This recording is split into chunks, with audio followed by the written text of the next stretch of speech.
Due to the intervention of unknown cosmic waves, some plants and animals on Earth began to rapidly evolve, acquiring strange and frightening forms, which is why people called them ghostly creatures. The qualification exam for the title of Beast Master is scheduled to take place next month, and Li Wenxian was especially interested in what changes had occurred in the structure of the exam questions this year. Meanwhile, the transfer of examination materials was watched with interest by Ms. Kelly, one of the strongest and most experienced C-rank trappers who enjoyed great respect. Most ghostly creatures evolve with the help of special types of, or that have special properties, but there are also those that can develop in other more mysterious ways. I wonder if Ms. Kelly will share this important information with others, as some of these creatures have been observed to evolve by absorbing strong human emotions such as fear, anger, or despair. Some ghostly creatures have adapted so much over time that they have taken over jobs that were previously exclusively held by humans. And those who are unable to control or interact with these creatures are forced to do the hardest and lowest paid work just to avoid starving to death. One such example is the profession of a phantom miner. Phantom miners are workers whose job is to enter a mysterious space called the secret realm of phantom creatures, where they mine special, or that has various attributes, and the ore itself is incredibly valuable, but despite this the miner's earnings remain extremely low.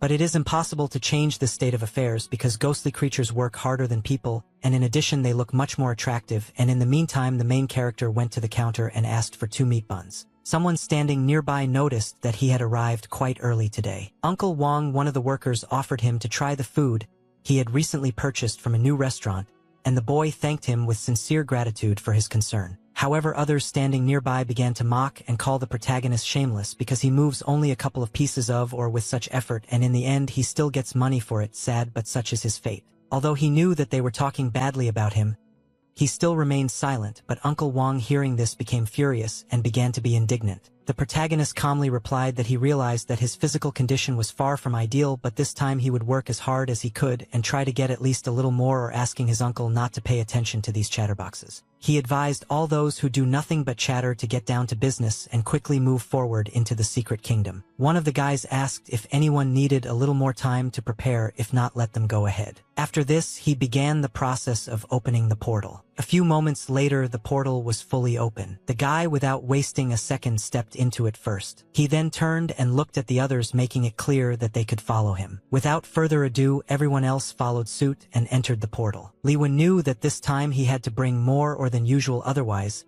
he would not only let himself down but also Uncle Wang. Someone in the group asked how exactly they would divide up the responsibilities this time. Old Man Wang came up with a great idea: to form pairs so that everyone would feel responsible for their comrade and no one would be left without help. Li Wen heard that they were talking about him behind his back again, but this time the man standing next to him stopped him and told him not to pay attention. They would just dig or elsewhere without getting involved with these gossips. On the way, Li Wen apologized to the man, regretting that he was always causing trouble. The man reassured him, saying that he shouldn't blame himself. Everything was fine, the main thing was that they worked together and supported each other. After about an hour, Li Wen felt his body starting to get tired, but he knew he couldn't afford to rest. He had to hold on and not let Uncle Wang down. At that very moment, they both heard a loud and alarming cry coming from nearby. Li Wen immediately began asking what was going on and who was screaming. They immediately rushed to help their partners. One of the men, overcome with fear, screamed that someone had been attacked by a monster and that the person had died. And the guy who had led them into the mine earlier stood to the side and calmly watched what was happening. He turned slowly and looked straight at them as if he was waiting for something. Li Wen and Uncle Wang were shocked and frightened when they saw his expression. They started shouting that his beast had gone crazy. A huge rat had attacked one of the workers and that he should call for help immediately. But the guy with a grin told them to calm down and said that it was he who gave the order to his beast, and now the wolf will taste their flesh. After these words, he directed the beast straight at them, leaving no chance to retreat. People started screaming in panic, calling for help and begging, because they realized that the trapper had completely lost his mind and the wolf was really going to tear them all apart. The main character couldn't believe what was happening. Was everything really as he thought? He remembered how Ms. Kelly had once told him that some animals grew stronger by feeding on people's negative emotions such as anger, despair, and fear, and if they encountered such creatures in the forest, they had to be extremely careful. The main character shouted for everyone not to panic, not to run away, but on the contrary, to gather together because the more they are afraid the stronger the wolf becomes, and the trapper is deliberately escalating the situation so that his beast evolves. Li Wen convinced everyone that if they united and acted together they could win. The guy controlling the wolf didn't expect that such an inconspicuous person could have such a clear and determined mind. And indeed Li Wen was absolutely right.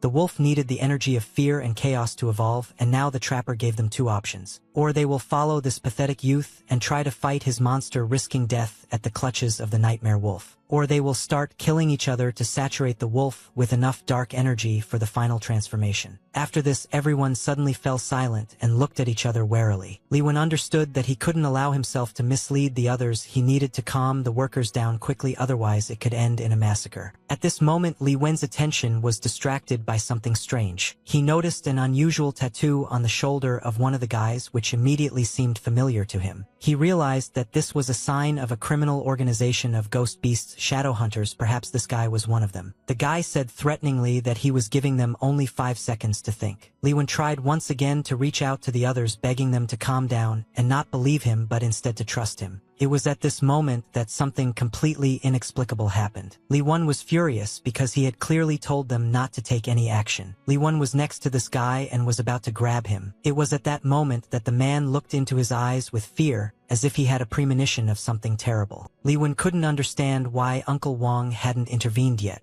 Uncle Wong began to apologize, saying that he didn't want to die because he had helped him so many times before. Should he really die for him now? He has a family, a wife and children, and Li Wen has nothing. He said that he had no intention of fighting the wolf because a man could not defeat a beast, especially one that he considered part of his family. Li Wen called him a real bastard with pain in his voice. Wang Jian betrayed him. Li Wen realized that he would have to attack this man too, otherwise he would not survive. Then another movement distracted his attention. One of the workers, without thinking, hit him in exactly the same way as the others. The boy fell to the ground, knocked off his feet by the unexpected attack. Li Wen was furious that they all suddenly pounced on him like crazy. They stood staring at him, and he looked at them with despair and fury. The trapper said with delight that it was all simply magnificent. He let the nightmare wolf absorb all of their emotions and didn't expect that the energy of fear and hatred would be much stronger than if he had simply killed them one by one. After some time, everything more or less calmed down, but many were no longer alive. Van began to ask if anyone had managed to get out. Others approached him and asked what they should do now, where to go. Li Wen lay nearby, perhaps dead, perhaps simply unconscious. Wang looked straight at him, not looking away at that moment. After this, they calmly threw his body into the river without showing the slightest regret.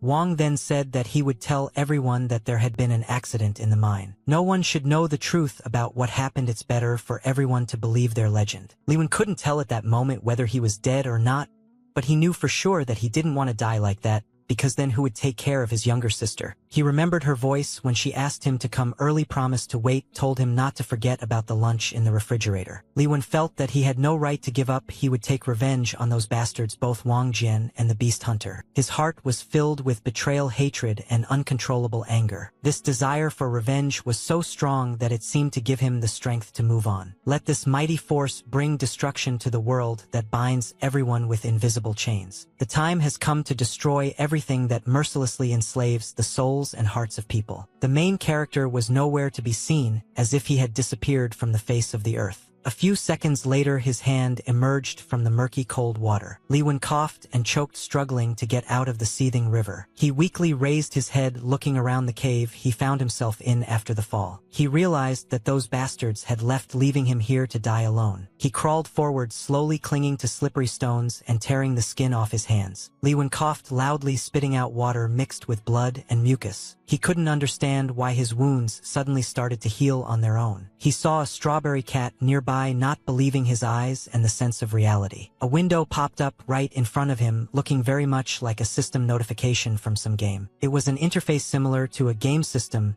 The evolution of the ghost beast began. A mission appeared on the screen: make a contract with the beast and become a real trapper. He must push himself to the limit, do everything possible to take revenge on his enemies. Li Wen looked around the entire mine, trying not to miss even the smallest details around. He couldn't remember how he had forgotten the whole year he had spent in this place. Since he is here again, let this year be his instrument. A few minutes later, he came to his senses, slowly opening his tired and cloudy eyes. He looked at the strange cat standing in front of him with caution and surprise. The cat jumped up abruptly, and Liwen jumped back frightened by the unexpected movement. With a grin, the cat asked him if he was going to fight, speaking in his own language. Liwen tried to explain that he meant no harm and was grateful for the rescue. Before he could finish speaking, he suddenly received a strong blow to the face from the cat. Liwen didn't react and took the full brunt of the sudden blow. Enraged, he shouted that in front of him stood an impudent, stinking cat without a conscience. Wen's every move carefully. Meanwhile, something strange and inexplicable began to happen at the exit of the mine. Liwen walked out of the portal, feeling the contrast between the darkness and the bright light. He heard voices saying that someone had appeared and that he needed to check everything urgently. The protagonist quickly noticed the chief foreman of the mine in the crowd and immediately became wary, feeling how everything inside him was squeezed with a bad premonition. The guy couldn't understand whether he had only imagined it, because according to eyewitnesses no one had come outside and it would have been simply impossible to get out of there. Van was hit really hard. Too many of his comrades died. He ran out from underground in horror, screaming in despair, desperately trying to save the others, but he didn't make it to any of them. There were rumors that even the beast hunter, one of the most experienced and cautious, disappeared without a trace, as if he had dissolved into thin air. But most people were no longer planning to run anywhere or do anything. More than 5 hours had passed since the disaster, and everyone was sure that it was impossible to survive in such conditions, although in the opinion of some, if this bastard had not struck first, many could have survived. The protagonist clenched his teeth so hard that his jaws almost creaked, realizing that he would definitely make Van answer for every crime, for every lost life, for every drop of blood spilled. He couldn't understand what exactly was happening right in front of him, and why such a large crowd of people had gathered right here near his house. It was at this moment that a woman from the crowd looked at him intently, as if she recognized his face and could not believe her eyes. People began asking questions, one after another, vying with each other. Where had he been all this time? How had he survived? And did he know that his house was now on fire? The woman, without waiting for an answer, quickly called the police, adding that the firefighters were already on the way, and casually asked where Shiyang was, since it seemed like she had gone with him. The main character immediately jumped up without saying a word and rushed towards the house, despite the fact that they tried to stop him, warning him that entering a burning building was mortally dangerous. But he didn't listen to anyone, because he understood that his little sister was still inside, and she was in mortal danger, which was getting greater with every second. He began to bang on the front door with all his might, shouting and asking if his sister was inside, begging her to answer. He kept calling her name, asking over and over again if she could hear his voice, begging her to answer with even a word. And at that critical moment, amid the crackling fire and billowing smoke, his sister finally answered him from within in a weak, frightened voice. The protagonist begged her to hold on with all her might, assuring her that he was already here nearby and would very soon open the door and pull her out. He feverishly pulled out the key and tried to open the door, but the lock was jammed and did not yield to either pressure or turning. When he grabbed the door handle, his palm was suddenly burned. It was white hot from the fire, and he could not hold back a cry of pain. He immediately realized that the door was not just closed, it was jammed, and it would no longer be possible to open it in the usual way, no matter how hard he tried. He tensed every muscle, grabbed the door with both hands, and growling began to push it with such force as if he was trying to knock down a wall. The situation was becoming more and more critical. The flames were getting closer, the smoke was thickening, and he clearly understood that there was less and less time left. Then, unexpectedly for himself, he weakened and collapsed on the floor, completely exhausted, unable even to rise. Even lying on the floor, he continued to call out to his sister, repeating her name, not intending to give up despite the exhaustion and pain. Then he suddenly fell silent, staring at the door, as if in a daze, as if he had seen something that changed everything. A strange expression flashed in his eyes, as if he finally understood what exactly he needed to do to save her. He looked at the door handle in his burnt palm and realized with amazement that he had torn it out entirely in the heat of desperation. He clearly understood how out of control the situation had gotten, and that he now needed to urgently find another solution while there was still a chance. In a fit of rage, Liwen began to shout and curse, unleashing a stream of obscene language on the ill-fated door, as if blaming it for what was happening. The sister inside screamed in panic, begging him to leave and save himself before it was too late, while he could still survive. The main character began to call for help, scream, beg everyone who was nearby to save his little sister. After all, she was only 13 years old, and she hadn't even begun to live yet. At that moment, something strange and truly frightening began to happen to the strawberry cat, as if an unknown force was awakening within him. He absorbed the energy of rage, saturated with it to the limit, and it seemed that something irreversible was about to happen. Suddenly, the strawberry cat stretched sharply, as if he was getting ready for a fight, and there was a wariness in his movements, as if he sensed something dangerous approaching. At that very moment, he stood up, tensed his muscles, and everything around him seemed to freeze in anticipation.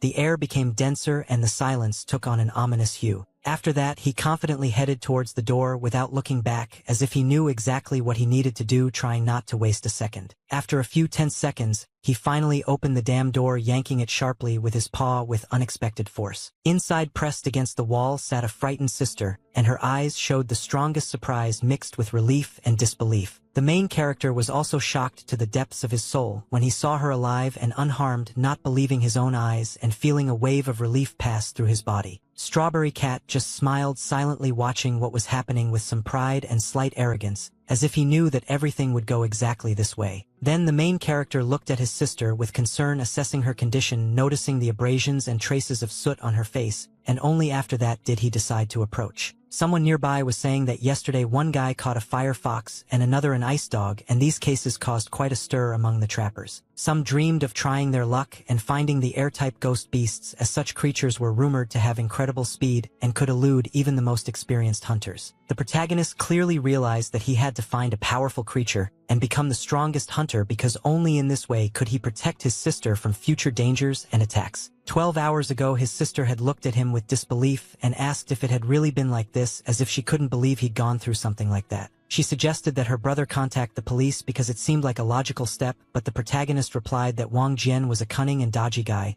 and as soon as he found out who was against him, he would immediately try to kill that person again, leaving no chance. He added that she shouldn't worry and not take it all on herself because she was safe now, and he would do everything possible to keep it that way. At that moment, someone in the crowd chuckled and said that everyone looked at the guy as if he was a real fool because he signed a contract with a Strawberry Cat, despite the fact that the newcomer only has 2 contracts and he decided to choose a cat, which only caused ridicule. The protagonist did not understand what was wrong with these people and why their ghostly beasts were so weak, because they acted arrogantly as if they were invincible. One of them had a level 8 ice dog, which was formidable in appearance, but it did not show any special strength in battle, which raised doubts. The girl had a cute level 6 rabbit, and although it looked harmless, its abilities clearly did not justify its high rank. Liwen couldn't figure out if it was possible that it was his own beast, because the Strawberry Cat didn't act like other beasts, and sometimes its actions were too unpredictable. He had a level 5 Strawberry Cat, and its stats were as follows: Heavenly Emperor, increased movement speed by 15%, Battle Sage,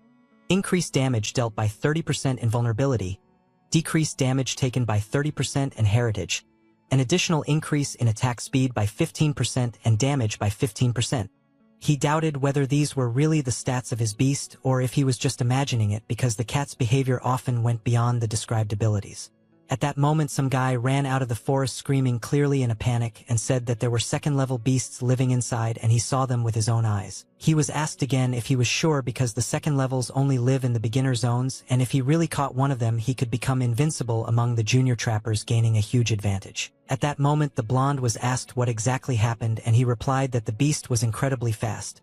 He saw only a smeared trail, perhaps it was a lightning cat capable of disappearing in an instant. Everyone immediately rushed in the direction where the beast appeared, wasting no time because each of them wanted a chance to catch the rare creature. Liwen knew perfectly well that it was better not to interfere, otherwise everything could end as tragically as in that damned cave, and he did not want to repeat the previous mistakes. At that moment, he turned to his beast and said that they were going to look for a new beast, because the more allies he had, the stronger he would become. The cat only hissed furiously in response, clenching his paws, clearly not happy with what was happening and unhappy that he would have to share his owner's attention with another animal. Liwen hoped that the next creature would be much more obedient than this stubborn cat and would listen to commands without unnecessary whims. He grabbed the beast by the scruff of the neck, pressed it to himself, and abruptly declared that it was time to stop messing around and get to work, because fate would not wait. Liwen strictly ordered the cat not to run away from him. Even though it was a low-level hidden dimension of ghostly creatures, it was still very dangerous. The guy was already beginning to think that soon he simply wouldn't be able to take it anymore and would hit this cat with such force that he would remember it for a long time. At that very moment, Liwen suddenly fell into some kind of sticky, barely noticeable thread, which instantly began to tighten his movements. Of course, he immediately threw off the sticky web from himself, trying not to give in to panic and remain calm in the current situation. A candy spider suddenly appeared in front of him, its eyes gleaming ominously in the dim light as if foreshadowing impending danger. Liwen, without a second thought, turned around on the spot and started running, completely avoiding any attempts to engage in combat with such an opponent. However, the spider turned out to be level 8, and this was surprising,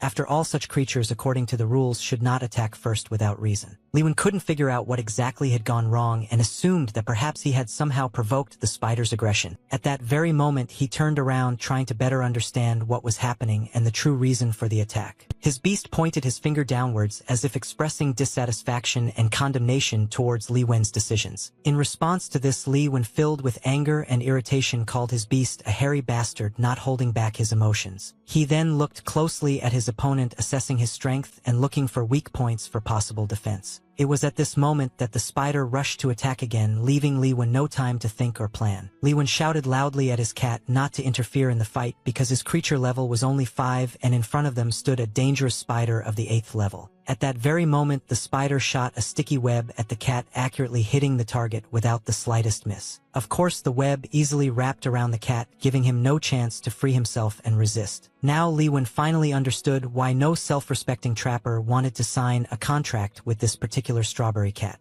He realized that if he did not take urgent and decisive action, his beast would not survive the night and would die. Li Wen quickly picked up his cat in his arms, and without wasting a second rushed away, trying to get out of the dangerous forest as quickly as possible. He already clearly saw that the exit from the forest was very close and hope for salvation flashed through his head. But at that very moment, the spider threw a sticky web at him again, aiming straight at his back, trying to catch the enemy by surprise. Li Wen tried his best to dodge, desperately wriggling and avoiding the sticky trap so as not to be pinned to the spot. The guy couldn't understand what had just happened. His thoughts were confused and full of anxiety. A deep chasm suddenly appeared in front of Li Wen, threatening to cause them to fall and die. Of course, he didn't have time to brake, and he and the animal began to fall rapidly down into this terrible abyss. The spider stopped in time and did not follow them, as if realizing that pursuit was no longer meaningful. He simply stood frozen in place, watching what was happening without taking any further action. Li Wen and the animal fell down at that moment, losing control of the situation and falling rapidly. When the spider got wet with water, of course, it caused him great irritation and obvious discontent.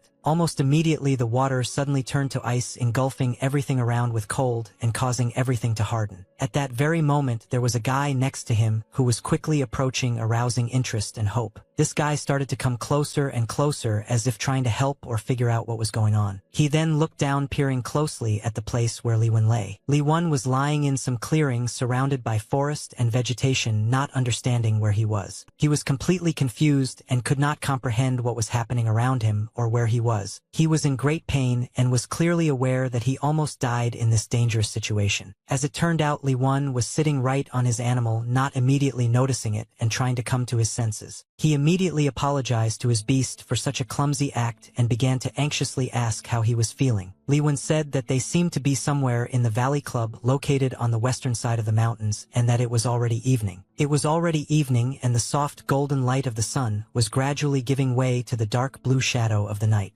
At this moment, the strawberry cat was desperately fighting with some strange sheep who suddenly showed aggression. Li Wen was puzzled because the sheep always seemed to him to be gentle and cute creatures, and he did not understand why they suddenly attacked them. The guy realized that he shouldn't beat such animals cruelly, but sometimes the desire to do so became irresistible, especially when he saw their aggressive behavior. Suddenly, Li Wen realized something and seemed to have an epiphany, realizing an important detail of what was happening. He noticed that one of the sheep was unconscious but still had a rage in its eyes, and immediately realized that they needed to get out of there as quickly as possible before another disaster happened. They had to leave this place before the situation worsened and led to irreparable consequences. Li Wen sternly told his beast to follow him because they needed to leave as quickly as possible without delaying even a minute. However, the cat suddenly turned around and went in the opposite direction, and the guy could not understand what was happening and why the animal was not obeying. Li Wen loudly asked if the cat could even hear him, since he had just warned that it was very dangerous here. At that very moment, an old house suddenly appeared in the forest, which seemed completely out of place in this wild place. Li Wen could not understand where this house could have come from and who could have built it in such a remote place. He carefully asked the cat if he had brought him here on purpose, suspecting a trick or some kind of trap. Suddenly, he felt an ominous aura coming from the house, as if dark and dangerous energy was emanating from the building itself. Li Wen couldn't figure out what the thick red smoke was that was billowing around the house, giving the whole scene an eerie atmosphere. Then, in an instant, everything around the house changed dramatically, as if space and time in this place were subject to an alien law. The main character did not understand where this strange sound came from, similar to rustling and groans coming from inside the house. The boy carefully asked the cat if he was offering them to go inside this this mysterious house despite the alarming situation. The protagonist nodded in agreement, preparing for what awaited them inside. Then they slowly began to go inside, trying not to make unnecessary sounds and to be prepared for any surprises. As soon as they entered, the protagonist pinched his nose, feeling an unpleasant, disgusting smell that immediately alerted him. Liwen immediately realized that something was clearly wrong here and danger could lurk at every step. The guy became curious about what this creepy place was and what was hidden behind its gloomy walls. At that moment, he noticed some animal locked in a cage and his heart sank with anxiety. He saw that it was an Arctic dog, and he could not understand whether it was really wounded or only the appearance of suffering. The main character doubted whether his beast would be able to break the cage lock and free the poor animal. He was at least pleased that the beast had done something useful in this difficult situation. Liwen began to carefully ask the dog if everything was okay, trying to somehow support the animal. The guy could not understand who could have done such a cruel thing to this poor animal, causing him horror and bewilderment. He only had a low-level healing potion with him, but he hoped it would be enough to help the dog. The main character began to calm the dog down, saying that he just wanted to help and asked him not to be afraid, so as not to worsen his condition. He carefully handed the potion to the dog so that he could drink it and feel relief. All the animals here were frightened and confused. They had clearly been subjected to terrible and cruel experiments, leaving deep wounds in their souls. Liwen wondered if this was perhaps the same guy who was with him in the cave back then, and could have something to do with everything that was happening. After some time, the protagonist noticed another dog standing nearby which seemed less injured. It seemed the potion had worked. The dog could already stand on its feet, but it looked at him as if it wanted to show him something important. The dog led him into the backyard, as if leading him to some secret place or hidden mystery that he wanted to reveal. The main character looked around with interest.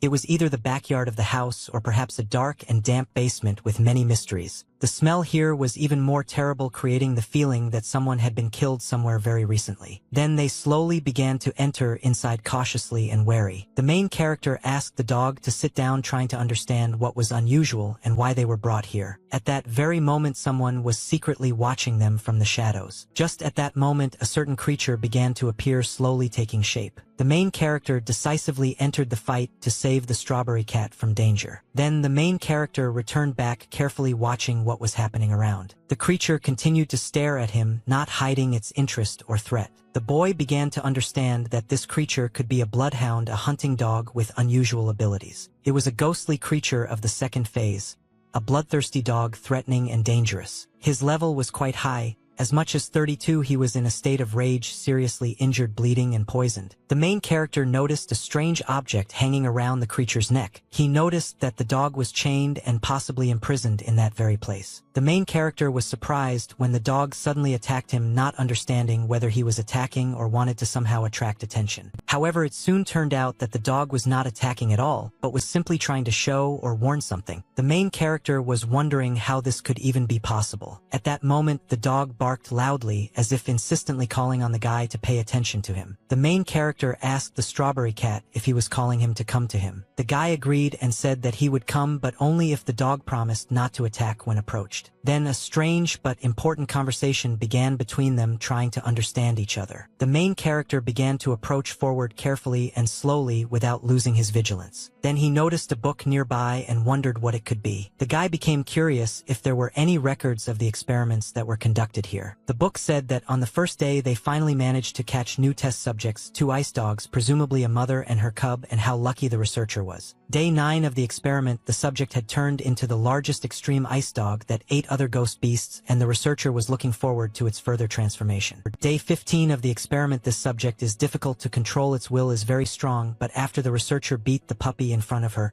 he finally managed to make her angry. Day 20, the puppy was still alive, which was great because now he could wait for the machine to evolve into a bloodthirsty hound and then force it to eat its own son, which might cause unexpected changes. Liwen knew that there might be a monster, but he didn't think that things would turn out this way. The main character said that he is not afraid and will definitely help get out of here. He asked the cat to break the chain while he himself worked on the creature's collar. At that moment, the cat struck the iron chain with force and determination. The main character looked at him in surprise, not believing that the cat was actually obeying his command. However, this was not the main thing yet.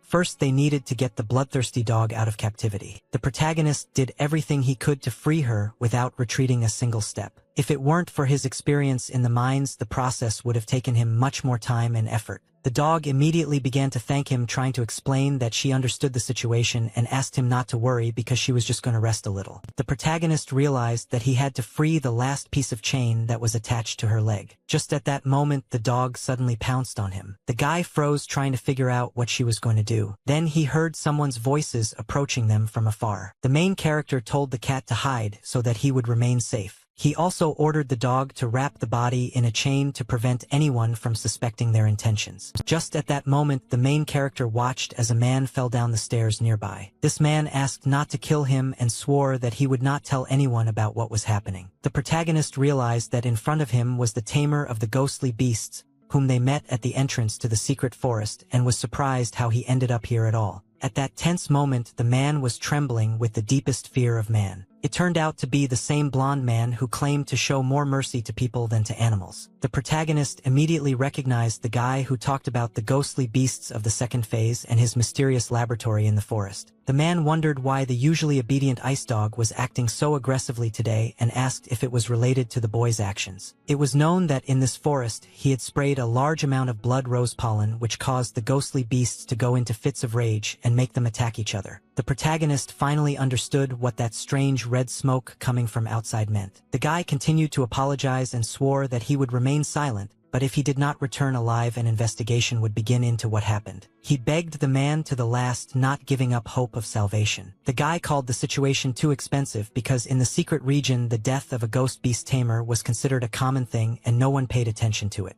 He warned that people left without protection would become easy prey for animals. The protagonist realized that he needed to take urgent measures and act decisively. He decided to take the boy's child first and bring reinforcements while he tried to contain the beast if he had enough strength. At that very moment, the ice dog suddenly went into a furious rage. The guy tried to figure out why the dog was growling despite the fact that he brought her food in an attempt to calm her down. However, the dog continued to growl and ignored all his attempts. The guy assumed that the dog was reacting this way because he had just killed a man right in front of her eyes. The protagonist felt as if he had run into an invisible ice wall. He quickly realized where this ice barrier in the forest could have come from. Lewin noticed a guardian looming over them, an ice-type Phase 2 ghost beast that resembled an ice demon flower. The guy realized that the uninvited guest had not been caught. He ordered his beast to instantly freeze his opponent's legs, hoping for a quick and effective block. To his surprise, the beast began to carry out this order without the slightest delay, concentrating its power on the target. Lewin felt a sharp, piercing pain in his legs, as if icy needles were piercing every muscle and tendon. Following this, the guy, without thinking, shot straight at the attacker, trying to stop his advance. The protagonist stood up to protect the ice dog, covering it with his body and trying to minimize the threat to his ally. When the shot, contrary to expectations, had no effect, he wondered what was going on and why the weapon was powerless. At that very moment, the dog's mother appeared, impressive and dangerous, radiating threat and strength at the same time. The guy couldn't believe his eyes, because she somehow managed to escape from captivity despite all the obstacles. He wondered if Lee had helped when accidentally hurt her by his actions or presence in this place. Realizing the seriousness of the situation, the guy realized that this mad dog could bite everyone who was nearby without the slightest pity. Lewin didn't think long, deciding that it was time to act together, otherwise the consequences would be catastrophic. Meanwhile, the dog continued to growl and show its aggression, preparing for a new attack on everyone present. The boy ordered the ice demon flower to block the dog's movement, hoping to protect and restrain the enemy. However, the dog easily bit the flower and broke its defense, demonstrating its incredible strength and steadfastness. The guy realized that all his efforts were pointless against this rage, and now they would have to look for other ways to fight. Lewin noticed that the ice around the flower began to melt and gradually disappear, as if the power of heat was defeating his magic. He called on other animals to come out of hiding and destroy the mad dog together, hoping for their support and unity. The animals stood up to protect the main character, ready to fight to the last despite fear and danger. The dog began to fight them desperately, showing incredible fury and strength in every attack. She easily dealt with the attackers without experiencing any difficulties and demonstrating her superiority. The animals were very frightened and confused, realizing that they had encountered something much more dangerous than they expected. They looked at the boy, who ordered them to go forward, warning them that if they did not, they would regret their decision to spare their lives. Despite their fear, the animals rushed to attack the dog, desperately trying to stop its destructive rage. The snakes were able to bite the beast, trying to somehow slow down its advance and weaken it. The guy believed that this bite would help to restrain the rabid animal for a short time and give them time to maneuver. Li Wen rushed after the dog, loudly demanding that it not try to run away or hide from him. Then he turned to the strawberry cat, expecting his help in the difficult situation. But the cat suddenly attacked the guy from behind, causing him to lose his balance and concentration for a moment. There was simply no way to escape from this unexpected attack, and Li Wen had to react quickly. The guy made it clear that he would not allow her to hide and leave so easily after everything that had happened despite the betrayal. He began to say that Li Wen could have waited at least a minute and saw no reason to run away in such haste and fuss. Li Wen noticed that the guy had felt something and warned everyone not to interfere with him, otherwise the consequences would be serious. The guy started shouting loudly that they all needed to breathe and stay calm, otherwise the situation would become catastrophic and uncontrollable. Li Wen raised his head and immediately realized that there was a thick red smoke hanging above them, which was quickly spreading throughout the forest. He realized that he was doing the wrong thing because under the influence of this smoke, the ghostly beasts fall into a furious and insane state, becoming even more dangerous. Indeed, all the animals around immediately became enraged and began to behave aggressively, creating chaos and a threat to everyone present. Li Wen grabbed the guy by the shoulders and said that not only was he destroying all the ghost beasts around him, but he himself was doomed to die. He was a real madman who was putting everyone at risk. The guy asked in response if Li thought that he is as stupid and reckless as he is, thus causing a new conflict. At that very moment, the boy found himself locked in a cage, as if trapped in a trap from which there was no easy way out. He started shouting that only the two of them would die here, and that no one else was really in danger, trying to convince everyone that he was right. Li Wen noted that the cow was a greedy and unbalanced hound that had gone completely mad under the influence of smoke. At that moment, she was holding some small animal in her mouth, not letting go of it. Li Wen paid special attention to her behavior, realizing the danger of the situation. The guy realized that he needed to get out of here as quickly as possible before the two animals became even more enraged. Li Wen began to run quickly, trying to get away from the danger zone. But at that moment, his legs suddenly froze, making it impossible for him to move. The guy noticed that this little animal was still alive and posed a threat. The hound was already unstoppable, heading straight towards the guy with the intention of attacking. Li Wen prepared himself for the worst, expecting inevitable death. At this critical moment, the ice dog suddenly barked at his mother, getting her attention. The hound immediately noticed the sudden sound that came nearby and paused for a moment, assessing the situation. However, after a few seconds, she decided to attack, not wanting to miss the moment to attack. As it turned out, the beast quickly rushed at the main character, but the ice that instantly formed around him helped him to free himself from the freeze and avoid danger. At this moment, Li Wen noticed that the strawberry cat suddenly rose into the air, and he immediately realized that what was in front of him was an unloaded warrior spirit ready to act. This spirit was already fully prepared, focused, and ready to strike a powerful blow, about to begin the attack. At that very moment, the spirit used a special technique, and a huge, blindingly bright beam of light appeared in the air, which immediately attracted the attention of everyone present. The beam of light was incredibly powerful and activated a nearby transformer, starting a chain reaction of energy. This was followed by a powerful explosion that shook everything around, causing the ground to tremble underfoot. The blast was so powerful that it blew through the roof of the house where the events took place, leaving a gaping hole and pieces of debris. As a result, a huge hole appeared in the backyard, which was visible even from the outside and left no doubt about the scale of the destruction. The guy tried to understand with surprise and bewilderment how such a catastrophe happened and what caused it. Li Wen approached him confidently and calmly said that now it was his turn to take part in the battle and prove his strength. The guy began to apologize, admitting his mistake and begging for mercy, promising that he would never make such mistakes again. He assured that he would give Li Wen all his ghostly beasts if he showed mercy and set him free. At the same time, the guy doubted whether the hunters and ghostly animals he killed could really act the way he hoped and assumed. The guy tried to continue speaking, but Li Wen abruptly interrupted him, not allowing him to develop his thought and get distracted from the main point. He stated that even if the guy killed him,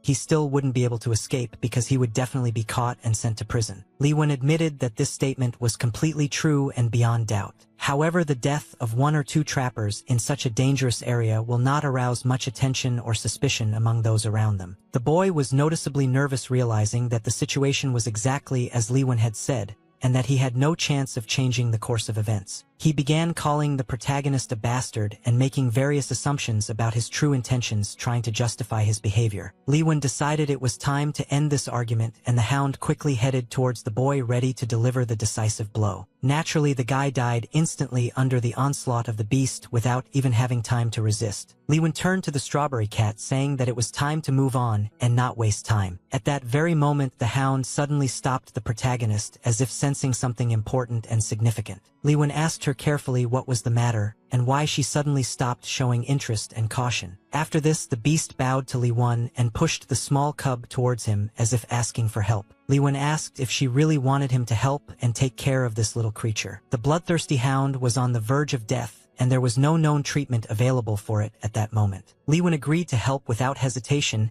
and immediately began treating the animal using all the skills available to him. He promised that he would take care of the baby, would not leave him without attention for a minute, and would do everything possible to save him. After that, they exchanged glances full of regret and warmth, as if saying goodbye to each other. The hound continued to look closely at her little cub, as if protecting him and defending him from all possible dangers. During the day, they had already left the portal, and Li Wen was wondering how to properly formalize the contract with these two ghostly beasts so that everything would be legal and reliable. He tried all the methods he found on the internet, but none of them gave the expected result or worked properly. Okay, I'll deal with the contract later, because this little guy is clearly very tired and needs rest to gain strength for the upcoming tests. To evolve a dog, you needed an ice crystal, 10 frost branches, and 1 evolution crystal.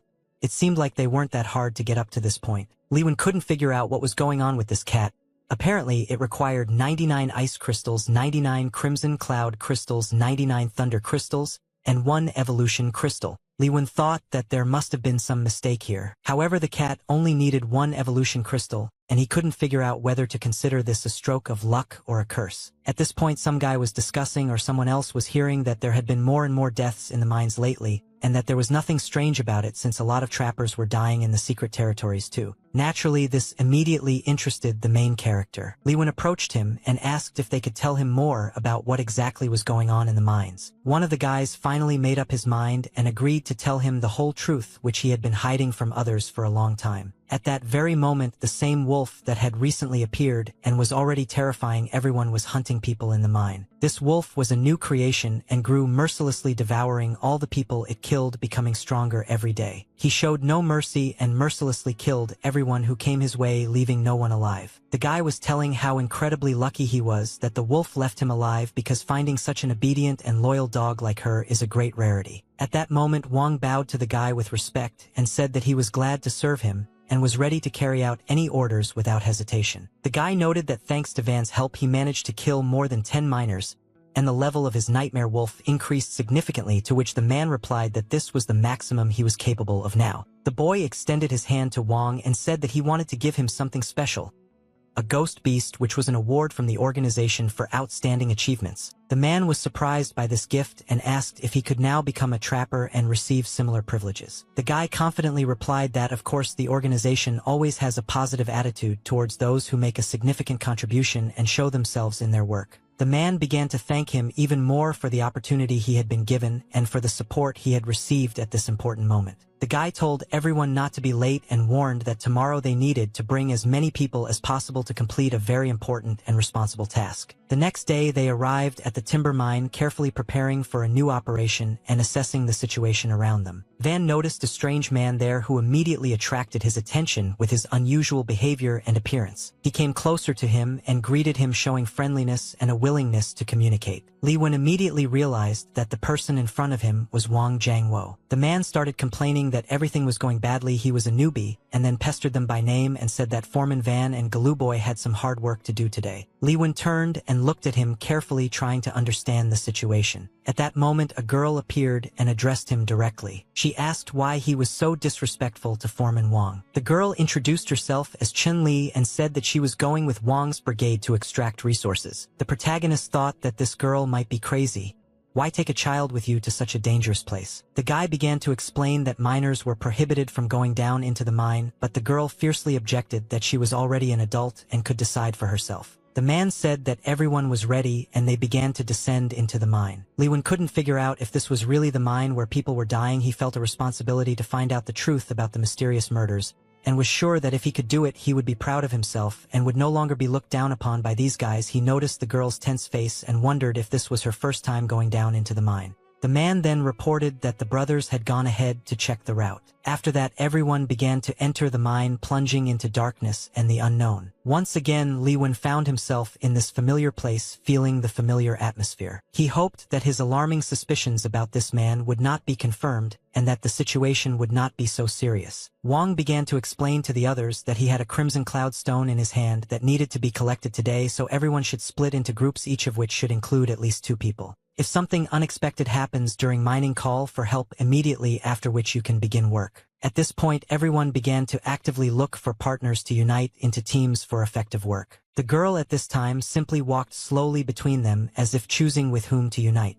Lee Wen noticed her and paid close attention to her, becoming interested in her behavior. He told her that if she couldn't find a mate and didn't want to unite with him, then so be it. In response, the girl angrily asked who told him that, adding that she was very strong and in her opinion no one wanted to be in the same group with him. Lee Wen calmly replied that since she was against it, he would just go and ask someone else. At that moment she stopped him and said that she felt sorry for him, so she was ready to help and hoped that he would not interfere. Wen's interest, and he listened carefully. He asked Chun Li if this was her first time here, to which she replied that yes, but he shouldn't worry, she was quite confident in her abilities. However, Lee Wen meant something completely different. He simply wanted to warn her to stay away from Wang Jiangua for his own safety. She asked him what he was thinking about, whether he knew anything important or how. Lee Wen replied that he was simply warning her and it was her choice whether to listen or not. The miner's work turned out to be much harder than she had originally expected. Lee Wen came up behind her and said that she had worked hard and could now rest a little. At that moment they heard a loud sound that pierced the silence around them. The guy immediately realized that something serious had happened, that there was clearly some kind of problem. Lee Wen realized that they had to hurry, and the 2 of them ran towards the direction from which the strange noise was coming. Soon they stopped abruptly and were deeply surprised by what they saw. Directly in front of them were huge crystals sparkling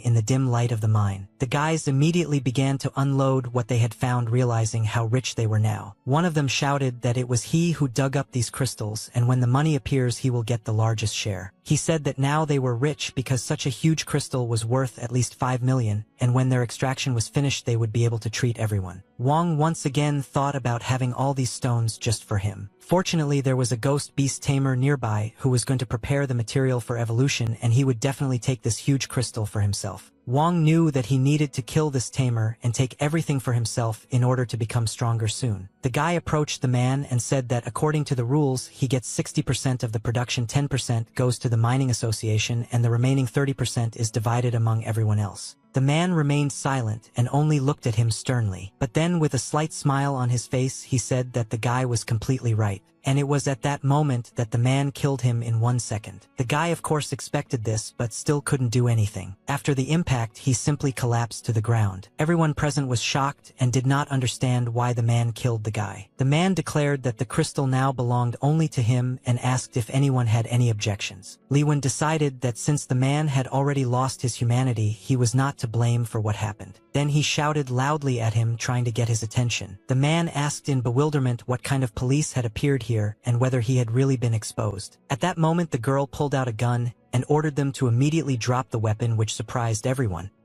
It turned out that the police had been with them from the very beginning, which was a great success because now the chances of salvation had increased. The man was stunned, not expecting that this fellow countrywoman would have a gun. The girl demanded that the victim's wound be immediately bandaged and an ambulance be called. Who would have thought that she was actually a police officer? Now victory was on her side. She began to ask the man if he really thought his crimes would go unpunished. The protagonist felt that something was wrong because this man would not give up just like that. After that, he began to laugh as if anticipating something sinister. Lee Wen realized that the situation was getting worse and the girl was now in danger. It was at that moment that someone or something suddenly attacked her. She didn't have time to do anything in response. However, she still managed to jump back and avoid a direct blow. The girl could not understand what was happening and why she suddenly could not move. At that moment, she saw a ghostly beast in front of her.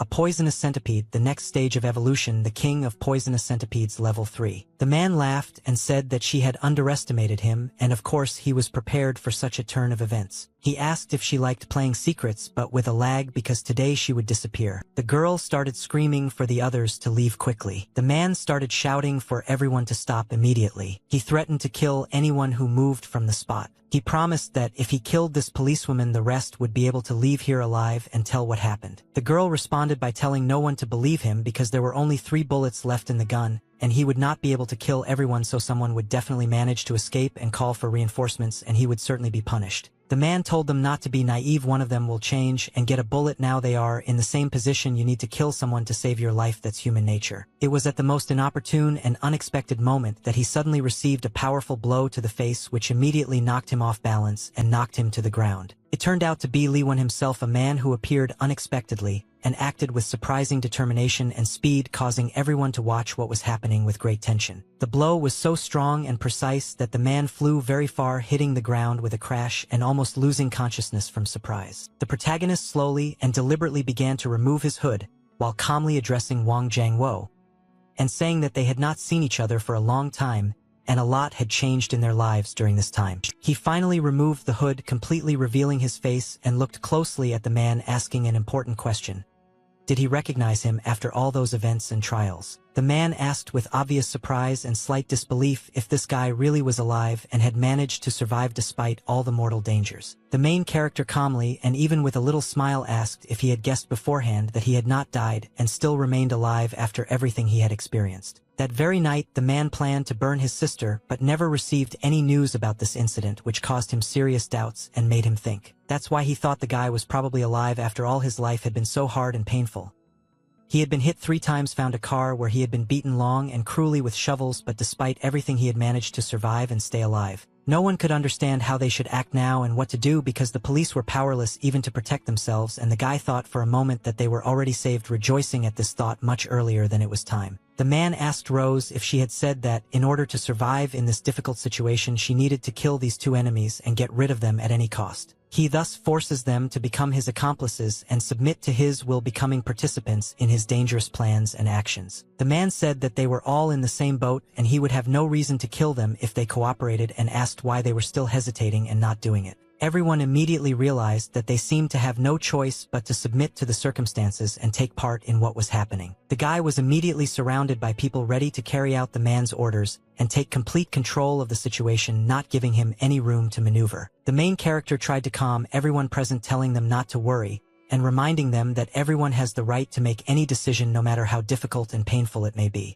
After all, the law of the jungle always works, and no one can completely avoid the consequences of their actions, especially in such dangerous and unstable conditions. Then the guy noticed something unusual and something that caught his eye, which immediately made him surprised and wary. The man could not understand whether everyone had gone crazy or something serious was happening, because their behavior seemed strange and completely illogical in this situation. He said that they couldn't want death and let him not talk nonsense because they were not such cowards as to kill a child for the sake of saving him, but let the kid quickly bring in this girl, and the adults themselves would sort out the rest. The main character was very surprised when he saw this whole scene and the behavior of those present, which was very different from what he expected to see in such a tense situation. The man began to say that since they were no longer seeking death and were not suicidal, he was not responsible for what would happen next and what it might lead to. Let them die on their own, the disobedient and stubborn fools who cannot be controlled and who by their actions only make the situation worse. The man fired and the bullet flew between them, threatening but not harming anyone present, only increasing the tension. At that very moment, it turned out that someone or something unexpectedly shot right at him, completely changing the course of events and putting everyone in a state of shock. None of those present could understand what exactly had happened and who exactly had fired. It came as a complete surprise to everyone without exception. The man looked into the distance in fear, unable to hide his fear and confusion in the face of the unknown threat. He asked with disbelief whether the main character was really the same beast hunter about whom there are legends and whom everyone fears. This young boy actually turned out to be the trapper, which was great news because now they could hope for salvation and victory. The man asked if they called the dog a ghostly beast and if he was ready to accept it into his ranks to fight the enemies. He called out to the poisonous centipede with orders to immediately attack and destroy these animals in order to eliminate the threat once and for all. After this, the poisonous centipede quickly and furiously began to attack people, sowing fear and chaos among them and making everyone tense. The protagonist gave the command to the dog to hold back the poison coming from the centipede in order to prevent it from spreading and reduce the danger to everyone present. The dog immediately began to fight the man, demonstrating his loyalty and fighting skills in this tense confrontation. She began to emit ice and effectively hold back the poison as the protagonist requested, slowing down the enemy's advance and protecting her allies. The ice wall then completely reached the enemy, creating a serious obstacle for him and depriving him of the opportunity to attack freely. But the centipede was able to jump up in time and avoid serious damage, continuing the fight and trying to find new tactics for victory. After that, she literally crawled underground, hiding from the sight of everyone present and preparing for a new attack from an unexpected place. Everyone was amazed that this insect could move so quickly and unnoticed underground, while Li Wen was extremely careful and tried to anticipate its actions. The man began to laugh, demonstrating confidence in his victory and disdain for what was happening, as if everything had already been decided. He told the protagonist that if he got down on his knees and started begging for mercy, he might save his life and avoid a painful death. The guy firmly stated that no prayer or request would help, and he was ready to fight to the end without giving up or retreating. The man said he appreciated his kindness, but ordered the poisonous centipede to mercilessly kill the boy who stood in his way. The protagonist turned back and saw that the centipede began to move quickly and threateningly towards him, preparing for the next attack. Suddenly, she jumped out right in front of him, forcing him to react immediately and use all his agility and ingenuity to defend himself. At this critical moment, the strawberry cat intervened, turning out to be a very timely and unexpected support for the main character. He helped to repel a vicious attack by a poisonous centipede, preventing its dangerous actions and saving the boy's life from certain death. The centipede was left lying on the ground, temporarily immobilized and unable to continue the fight, which gave it time to catch its breath. The man was deeply shocked and greatly surprised that the strawberry cat had so easily infected and neutralized his centipede, ruining his plans. The main character has already firmly stated that he does not intend to protect this man and does not intend to enter into any kind of cooperation with him. The man could not understand where the main character suddenly got a second ghostly beast, from which completely changed the balance of power and the situation as a whole. The protagonist then quickly grabbed a sharp and heavy tool lying on the ground, preparing to deliver the decisive blow. After that, the guy swung with complete confidence and firm intention, saying that he was now definitely dead and could not cause harm. At the most critical moment, a girl suddenly ran up to him from behind and quickly began to stop him, not allowing him to take the fatal step. She insistently and with anxiety in her voice asked him not to kill the man, explaining that if he did there would be no turning back and it would be better for him to allow her to administer the deserved punishment herself. The protagonist calmly replied that he understood her request and suggested that she stand up, otherwise he would have nothing to breathe with her position leaning on him. The strawberry cat looked at both of them strangely and attentively, given the unusual position of the girl, who was barely holding on, leaning on the guy. The guy started screaming loudly with joy and relief that they were finally saved and were now truly safe, although he felt a little sorry for the stones that were lost. The girl actually took control of the man and arrested him as she had promised earlier, showing firmness and determination. She stated that she was going to take him to the bureau for further investigation and prosecution of his crimes. She then asked the guy where he intended to go next and said that he needed to come with her to tell her in detail everything that had happened. She allowed the rest to leave, giving them the opportunity to leave without threats or fears. At that very moment, a strong and sudden earthquake began, causing everyone around to instantly become alert. The protagonist noticed that the wall was seriously damaged and an accident could happen at any second, so he warned that everyone urgently needed to run, saving lives. The mine began to collapse rapidly, and everyone without exception immediately rushed to flee in panic and haste, escaping from the impending danger. Rocks fell almost on the heads of the workers, creating a mortal threat to anyone who remained in place. The girl felt that something was wrong with her body.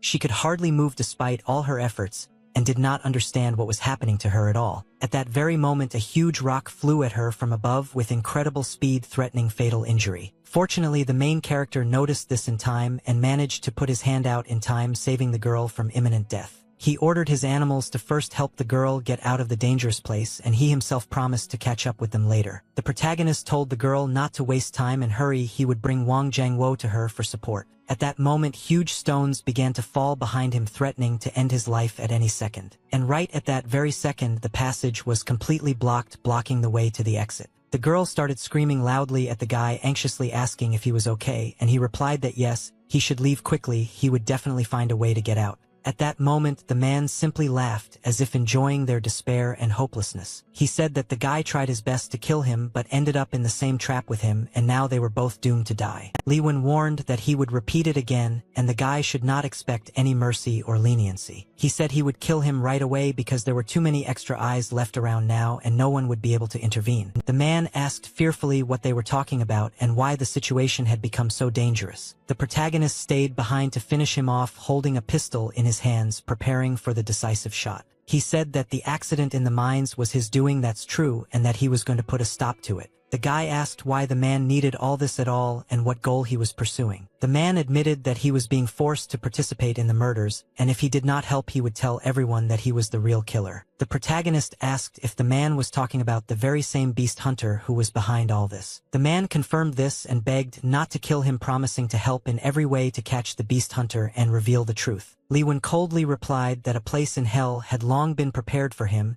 and he would not escape the punishment he deserved. The protagonist instantly shot at the huge rock that was hanging right above them, trying to destroy the threat. The man watched the stone closely, assessing its movement and trying to figure out how to avoid the imminent danger. He suddenly noticed that the stone was flying straight at him at incredible speed, and he realized the seriousness of the situation. Within seconds, the stone crushed the man with great force, leaving him no chance of escape. The protagonist said with cold determination that now it was his turn to pray for salvation, since everything had turned out differently. Finally, he contemptuously called the man a worthless person, emphasizing his weakness and powerlessness. At that very moment, something strange and inexplicable began to emanate from the man, causing everyone present to tense up. It was a mysterious energy that seeped through the cracks in the stones, gradually filling the space around them. Outside the cave, people were desperately trying to help the protagonist get out, clearing away rubble and shouting to each other. The girl encouraged everyone to work faster and harder because the protagonist and Wang Jiangwo were still inside the cave. The main character's animals, showing incredible strength and endurance, also tirelessly helped, not sparing themselves. At that moment, the strawberry cat noticed a strange energy coming from the depths of the cave and tensed up in alarm. This energy suddenly directed itself straight at him, causing a surprising and painful reaction in the cat. He began to experience unbearable pain, as if something inside him was breaking and piercing him from the inside. Everyone immediately noticed that the boy's ghostly beast had lost consciousness, most likely due to lack of air and severe stress. They quickly carried him to a safe place nearby and advised him to rest to regain his strength. Everyone assured the animal not to worry and promised that they would definitely save his owner no matter what. At the same time, night fell in the hospital and the atmosphere became tense and viscous. The main character suddenly woke up from a deep sleep, feeling a sharp change in the environment and air around him. The guy was surprised to find himself in a hospital room surrounded by unfamiliar walls and devices. Right next to him, he saw two of his ghostly beasts who were carefully observing his condition. He felt relieved that these two were nearby, because without them, he would have already been buried along with the mine and Wang Jiangwo. At that moment, someone carefully asked him if he had finally woken up after the serious injury. A woman approached him, and the main character asked if she was a doctor or someone else. She asked him to introduce himself and explained that she held the position of vice chairman of the Association of Animal Trappers. The protagonist was very surprised and asked if she was Liana, the vice chairwoman of the Baishir Hunters Association from Tianyun City, to which the woman confirmed. He asked if she had any personal business with him,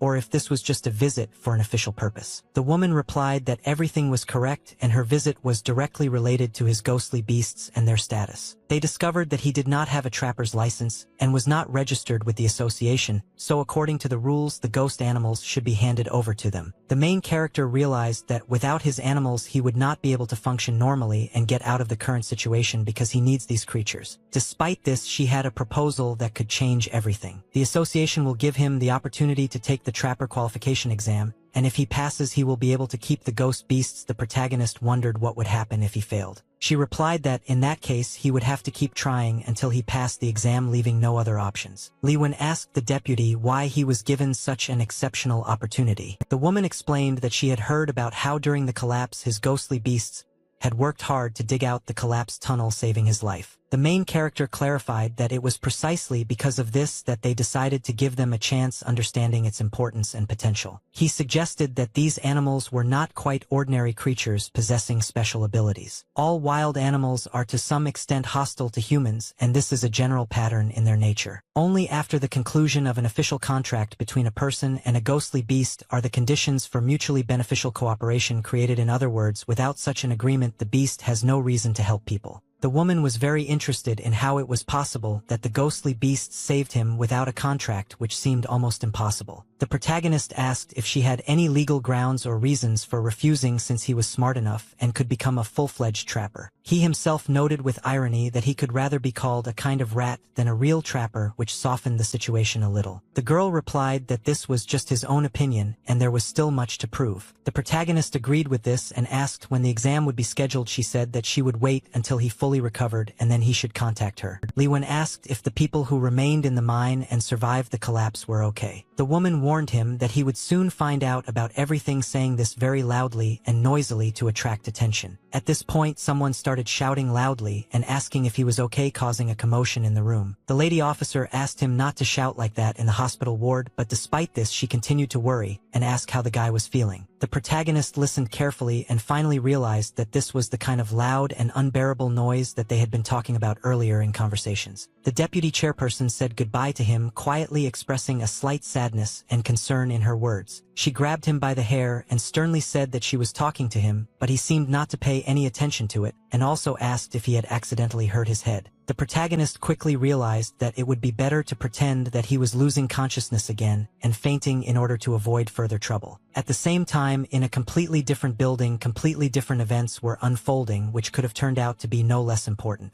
The girl entered the chairman's office holding important documents in her hands and confidently approached him. She handed him carefully prepared lists of people who would be taking the trapper qualification exam this year, asking him to study them carefully. The man looked at her carefully and asked if the boy she had mentioned earlier was really among these candidates. The girl nodded and confirmed that yes, it was he who was told the exact time of the exam yesterday. The man noticed that they were talking for the first time in such a setting. There was no one around and asked her not to be too serious because in his opinion the main thing now was to let the guy concentrate on work. She agreed with his words and added that she also really wanted to meet him in person as soon as possible. The man thought for a moment and quietly said to himself which of the two of them would ultimately turn out to be a real nugget and be able to prove himself. At that very moment, the phone rang and the man picked up the receiver to answer. As it turned out, the call came from the laboratory where they were expecting important information. The man asked if there was any new information about the location of the object that had been sought for so long. They answered him that all the data was known and that the smart man was already on his way to his goal. The deputy chairman offered his assistance and asked if the chairman needed support in finding the escaped subject. He added that they should allow a scuff like him to take on this dangerous task since no one else would. The protagonist was surprised to see so many people come to the exam and realized that many of them really hoped to succeed this year. He glanced at the large hall where the trapper's license exam was to take place and felt a slight thrill of excitement. At that moment, someone started calling his name, getting his attention. Everyone was surprised that the protagonist actually came, and he immediately recognized Old Man Gao and Old Man Lu among those present. They told him that he had disappeared after finishing his studies. They had called him on his home phone, but his sister had told them that he had been sent to work in the mines. They had agreed that they would all become trappers together, but he had already decided to give up on their shared dream. The main character honestly admitted that something serious had happened to him, which is why he urgently needed money. The guy said that it was good when he solved problems with him because they were like brothers and he considered the others as strangers. The main character replied that everything was much more complicated and confusing. He then turned his attention to the ghostly beasts and wondered if he had already become a full-fledged trapper. Liwen replied that he could not say for sure yet. The guy asked in surprise how this was possible because he could see that the trapper was always next to him. Liwen explained that everything was true, but for some reason it was impossible to sign a contract with this cat, and this remained a mystery. Everyone couldn't understand how this could have happened. Had he bought low-quality materials or had the seller slipped him a fake? But if you think about it, maybe that's exactly how things really are. At that moment, an announcement was made that the trapper's license examination was about to begin. All participants were asked to present their permit, and proceed to the examination room. They were going towards their dream, and no one should worry because they will always be there and will definitely help the main character. All participants were warmly welcomed to the exam, and the presenter briefly described the 3 main stages of the test. The first stage is a basic knowledge test during which several ghostly beasts will be shown. Participants will need to write down everything they know about them in detail, and the more detailed they are, the higher the score. The second stage is signing a contract. Participants will be able to use their own ghost animal or purchase a new one here to sign a contract with. Upon successful completion of the stage, they will move on to the next one. And finally, the third stage is a battle in which you need to control your ghost beast and fight with 2 other participants. The one who wins 3 fights moves on. Anyone who successfully passes all 3 tests will be qualified as a first-degree trapper, and will also be able to take advantage of some significant privileges and opportunities. And so the exam officially began. The tension in the room increased noticeably. All participants were asked to write down everything they knew about the 3 animals presented without missing the slightest detail. Everyone immediately became nervous, realizing how difficult the questions were last year. There was no such tension and everything went much easier. Of course, the main character knew all the characteristics and detailed information about the animals and felt as if he was writing an exam with a book at hand. He became curious about how Gao and Lu were coping with the task, since it seemed like they shouldn't have any problems. When he looked at them, he realized that they had already given up and left the room. Li Wen told the other 2 to carefully write down everything he said without missing a single detail. They immediately said that he was a good guy and that his brothers were no better. 2 hours later, the results of the first test were announced. The ready participants, whose names she would call, would move on to the next stage. The rest should continue to prepare diligently to pass next year. The girls started calling Zhang Sangua, Li Sibao, Wang Wu Hu, Lu Hao, Gao Chung. Of course, the guys immediately started to rejoice and tell their friend that he is incredible today. He is like a godfather to him. They do not want to be his godparents. Also passing were Lisita in Ipeo Facia Kaluo Liao Danya Hua Lu. All of the above passed the test. No one understood what was going on, why they didn't name the guy. The ones below passed, so he couldn't fail the exam. Li Wen couldn't understand what was going on. Could the system's answers be wrong? But Old Lao and Luo had passed. Li Wen asked if they had copied his answers accurately. Well, how can you copy word for word? He deliberately changed the wording so that the phrases would differ from his. Everyone does this when attributing. These are deliberate maneuvers. Li Wen couldn't understand whether their changed answers were correct. The girl immediately started saying that she would like to recognize her people who scored the highest score. It was Li Wen himself, and also Kai Ursha. At that moment, everyone turned their attention to the same guy who got the highest score for the first stage. Besides, the girl heard that he was taking the exam for the first time. His friends told him that he was now the center of attention because his older brother was a genius. Li Wen told them to stop. He was just lucky. The guy didn't understand what nonsense this was. Luck is already part of one's strength. That's exactly it. Why be more modest? At that moment, someone approached him and asked if he was Li Wenshuan. It was actually Kai Ursha. Li Wen realized that this was a girl who had received the highest score just like him. She started saying that she got the highest score. She wants to warn him. She got 100 points because that was the maximum, but he got that much because that was his limit. Does he understand her? The guy asked if those around him were provoking him because next to him his brother looked very tall and this could influence him. She replied that those who simply copied were not even asked and now they should force her to report on them. Li Wen noticed her quiet but sincere trust coming from below at this moment. It was a patterned ice python and its level was exactly 25. Li Wen also wanted to warn him because her ghost beast had some strange anomaly, so he advised her to double-check everything before signing the contract. The girl asked if he was thinking exactly this when he attacked her, although he knew perfectly well the state of his ghostly beasts, which were only good at cunning and dexterous techniques. Let him pray that they will meet her in a duel at one of the stages where she will be cruelly disgraced in front of everyone. After some time, the girl went somewhere and sighed heavily as if something was really bothering her. She started hitting herself in the face and telling herself to pull herself together because she couldn't lose to anyone. She just had to be number one. She turned to Zhengfoer and said that they would try their best today. But there was clearly something wrong with her animal and it was worrying. Candidate Zhang Sano and the mouse successfully signed the contract without any problems. Of course, the guy rejoiced at this event with all his heart. It seems like the second part of the exam was just a gift, and what kind of fool would come to the exam with a ghostly beast that doesn't obey its owner? Li Wen mentally addressed his cat asking if he could hear him and if he would not let him down at the most crucial moment. At that moment, the strawberry cat looked at him with slight attention and understanding. The girl announced that the next participant would be Li Wen. His friends began to support him and loudly say that it was finally time for his big brother to come out. Li Wen walked to the center of the hall, feeling all eyes on him. He understood that now everything would depend on his ghostly beast. He realized that it was time to start, and a new stage opened up for him. At that moment, the strawberry cat slammed his foot on the floor, as if he was going to show the seriousness of his intentions. He was putting in incredible effort to concentrate and get everything done right. The cat then abruptly hit the ground with his hands, causing surprise among everyone present. The guys started asking Li Wen what was going on, and why he was acting so strange. Li Wen himself understood this, but he could not explain the reason. They couldn't believe that his high scores were just luck, because no one had ever heard of anyone failing this stage before, and everyone was witnessing a real historical moment.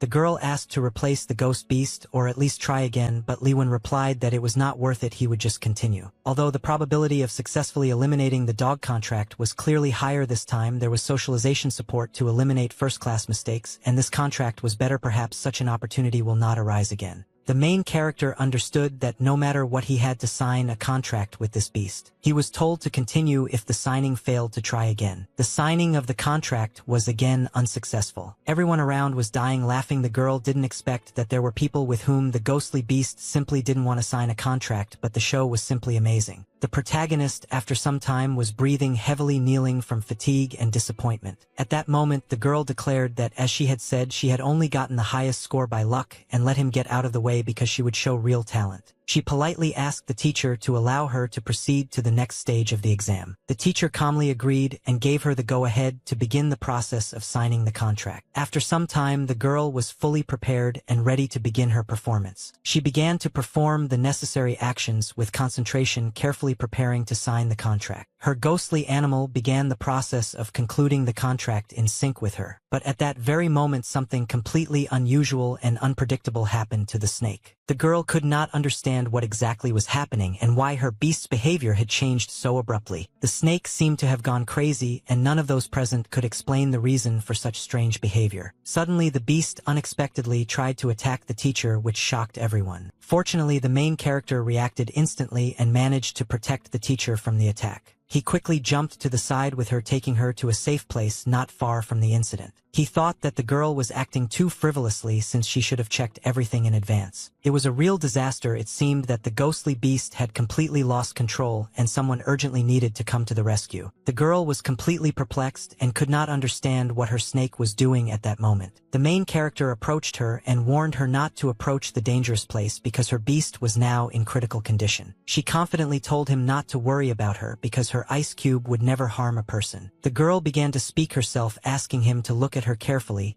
and try to understand what was happening. However, the beast completely ignored her and looked at her with a strange, cold, and unfeeling gaze. She begged the beast to calm down and come closer, as if she were addressing him with a plea and hope. It was very reassuring because she knew for sure that he heard her voice and felt her emotions. But at that very moment, the snake suddenly attacked the girl with unprecedented fury. The girl did not expect such a turn of events at all and jumped back, hitting the wooden fences. Then the snake rushed straight at her, preparing to deliver the fatal blow. She was clearly going to bite the girl, creating a real threat to her life. The girl was confused and did not know whether she would be able to survive in this dangerous situation or die right there. At that moment, warm memories of her true nature and inner strength began to come to her. She recalled how her parents always told her that she should follow her older brother's example. She didn't want to change and categorically disagreed with this advice, preferring to go her own way. Her mother often told her to look at her brother and see how talented and hardworking he was, and that she should become better. Every day she heard the same thing: brother, brother, brother.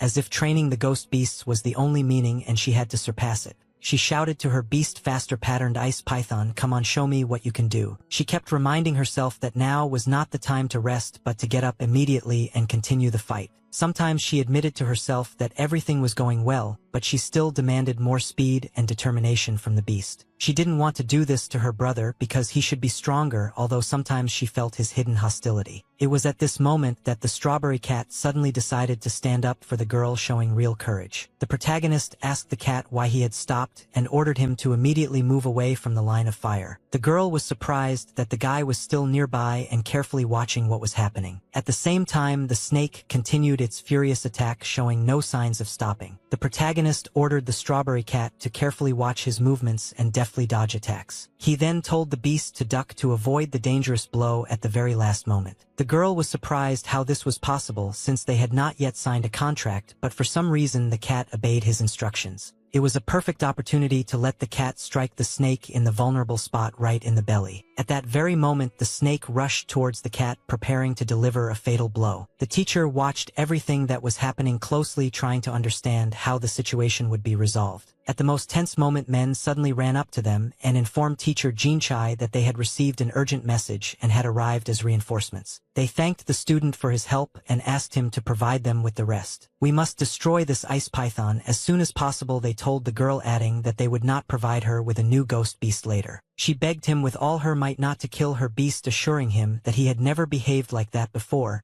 and that there must be some other reason. The man considered this impossible because no one would be able to tame the ghostly beast in such a state and remain safe. The main character shouted loudly that if they couldn't save her, then they should get out of the way. These ghostly beasts are now suffering greatly.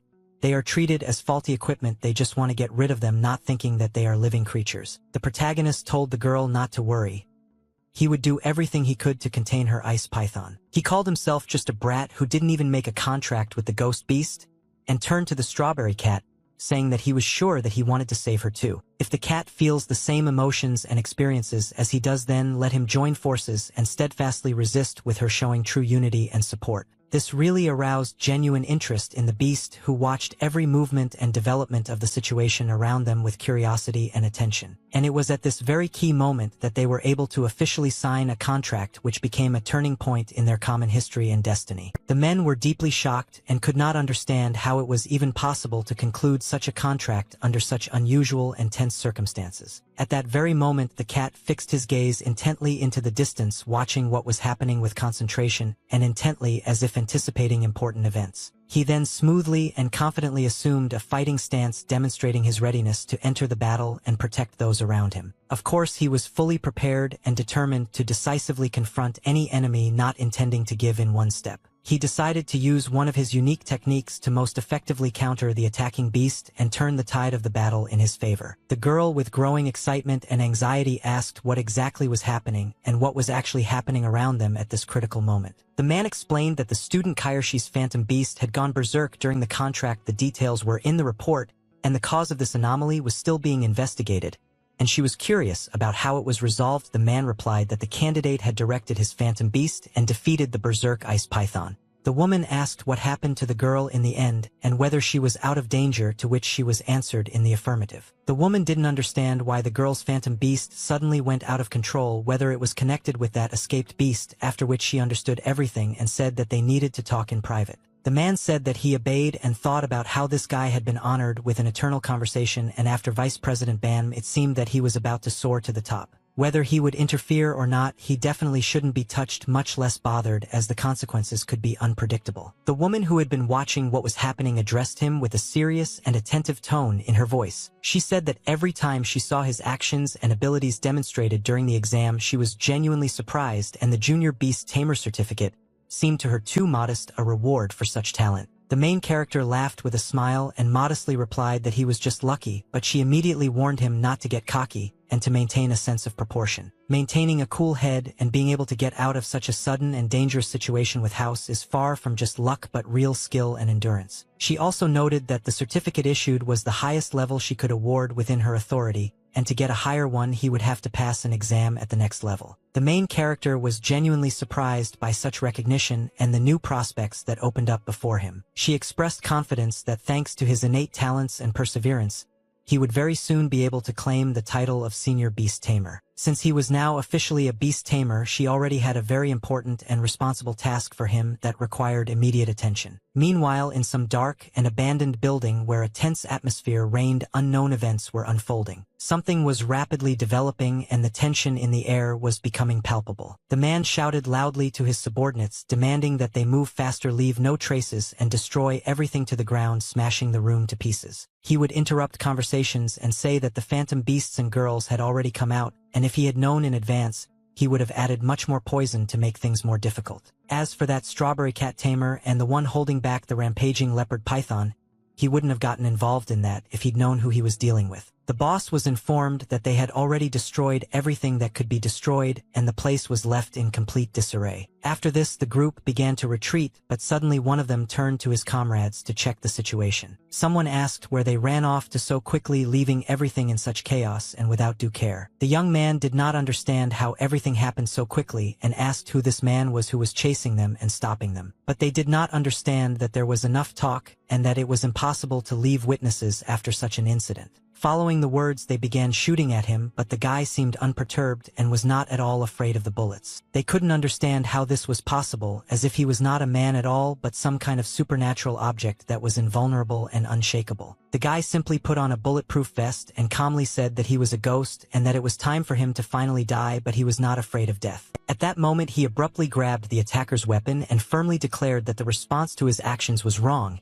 and that he himself would decide the outcome of the fight. After that, something unpredictable and terrible suddenly appeared behind him, which could turn the situation in any direction. The beast mercilessly trampled the man to the floor, demonstrating its strength and fury, without the slightest sign of mercy. However, this beast must have been the phantom creature of the shadow element that had been before them earlier, causing fear and respect. They asked him to take command and give orders, assuring him that they would carry out any of his instructions without question. He asked in surprise why the orders he gave had no effect and expressed fear that he would soon be killed. Realizing that they were going to die anyway, he decided not to resist or try to suppress what was happening. They expressed gratitude for his understanding and calmness in such a critical situation. At the same time, he was a master at extracting answers from the dead, able to extract truth from the darkest sources. He then gave the command to Belaida to take action, beginning the next stage of their plan. Of course, after this, loud screams and noise filled with tension and fear were heard in the room. But the beast no longer cared about what was happening, and he mercilessly exterminated everyone in a row, stopping at nothing. After this, no one remained alive, and the room was filled with dead silence and emptiness. The guy decided to concentrate and try to find out what was left in the memory of the dead in order to understand the course of events. He concentrated deeply to access their memories and see everything they experienced in the last moments of their lives. In his memories, he heard some guy ordering complete chaos during the exam, claiming that the more destruction, the better their plan would be. The guy looked at this man carefully. Lewin asked, seeing the president, if the task was too difficult for him, and told him not to worry, it was time to find out the intelligence of the level of average tamers, which was only known to people of this rank. He asked what was only known to average people. She replied that in the old world everyone dreamed of becoming rich, but in the new world everyone dreams of becoming an animal tamer, and asked if he knew why. He replied because they have status and phantom beasts, and that's cool. But she replied that no, because for the average person like that, the rules of the old world no longer exist. For example, even the strongest person cannot withstand a bullet. This is a simple truth. Lewin asked if the average tamer could withstand a bullet. She replied that by going through a special ritual, he could create a phantom beast that would take the blow in its place. Soul Link is a beast master technique that is only available to mid-level masters. The master links his soul with the soul of a pattern beast. While this technique is in effect, all damage dealt to the master is transferred to his beast,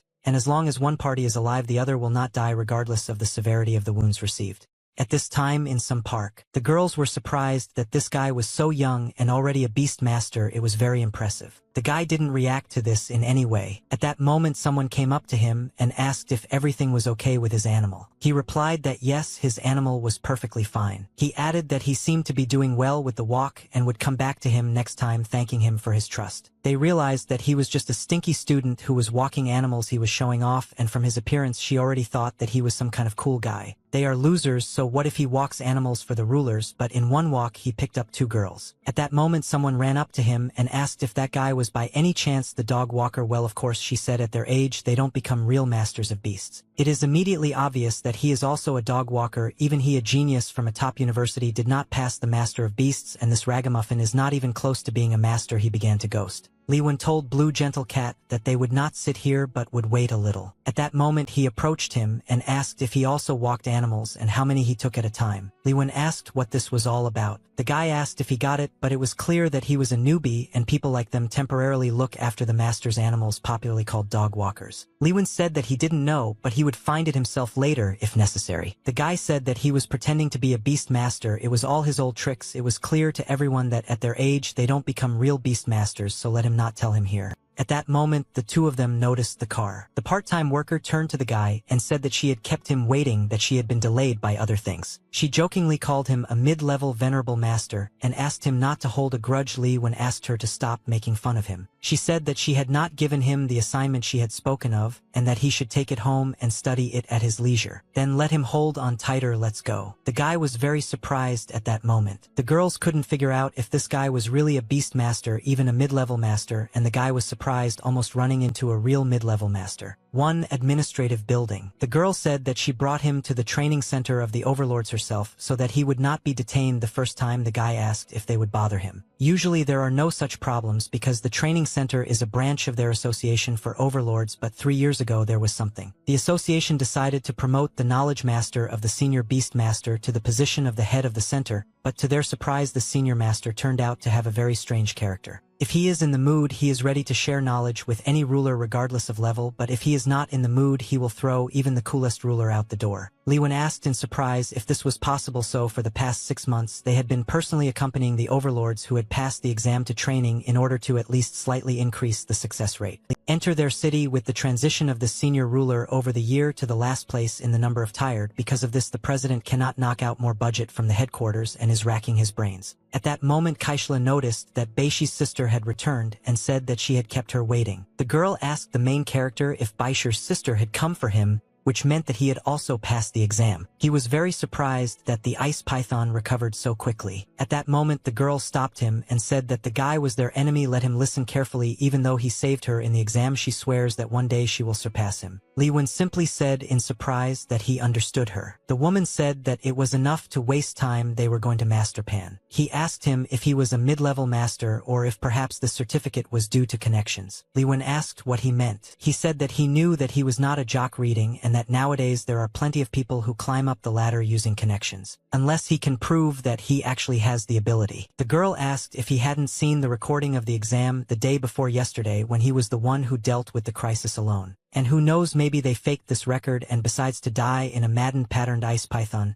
Isn't this the basic level of a beast master? If they don't want to study, then let them pass the tests, prove that they didn't get in here by pull, otherwise there won't be any conversation. Well, do they have the courage to accept the challenge? The girl asked why he assumed that they had married dishonestly and had come to the official exam of the ruler, and at what stage he decides here whether they are preparing or not. The man said that he was the head of the Overlord Training Center, and if he said no, they would not be able to forget about the Overlord's combat missions for the rest of their lives. Li Wen said that it was enough, he understood everything. He doesn't want to waste time, let him say what they need to do. The man of course was pleased by this. He said their challenge was right here, and a beast from some sphere appeared in front of them. How could this illusory beast receive such severe injuries? Who could do such an inhumane thing to this cute fire fox? He said that those who do this to the firefoxes are the beast masters. The girl laughed, not understanding what this meant, and asked in surprise. After all, they came to study the secret technique of the ruler, the connection of souls, otherwise they would not start taking animals on dangerous missions in this technique. And they will force the animals to take the blows that were supposed to come to them,